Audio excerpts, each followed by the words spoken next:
ejo nahoze mbabwira uburyo dushobora kubigenza kugira ngo no music twese tuba turimo no ruganda tuba turimo rutangire uruganda rwiza rushamburiye internationally, babwira ko dushobora kuririmba injyana yacu, ndetse nanababwira nongera no gukomoza ku kintu cyo kuvuga ngo niyo tutari imijyana yacu ariko at least basi niyo twakoresha ururimi rw'icyongereza, kubera ko at the end of the day usanga ari rwo rufite abantu benshi barwumva kuri ino si. Nubwo abantu benshi atanyumvishe neza, nubwo abantu benshi bari kuvuga ngo ndabivuga ndinde kubera ikindi kubivuga, ariko nyine buriya no mu kintu cyose uzajya ukora wowe uri no kundeba bajya wizerera mu gihe nabonye nari kureba igitangazamakuru cyo muri Uganda bita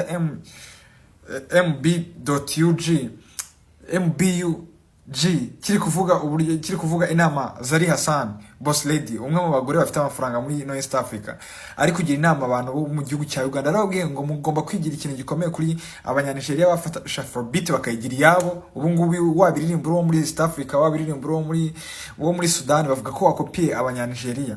Aravuga ngo rero umuziki wa Uganda ukwiye kwigira ikintu gikomeye ku muziki wa Niger ndetse na South Africa. Aribyo nari ndi kukubwira, nta kintu na kimwe gishobora gutuma mwe mucuruza kuri no soko atari uko namwe mwajoininze mugashaka injyana yacu, mugashaka ibintu byacu, mugatangira mugakreya, mukava mu bintu byo gushwanira injyana zidahari. Ariko Zari Hassan, I agree with you kabisa, ibyo yavuze nanjye nicyo kintu nari ndi kubwira abahanzi bacu.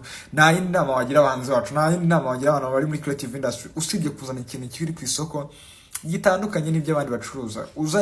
Ni nko kuvuga ngo ugiye kuri market, ugiye mu inyama kandi ugasanga naho muri izo quartier bazicuruza. At the end of the day rero aryo usanga nta muntu ukuguriye. Rero umuziki wacu n'ibyo bibazo uri guhura nabyo, Zari Hassan ntabwo yigeze ajya kure y'ibyo nari nababwiye ubushize.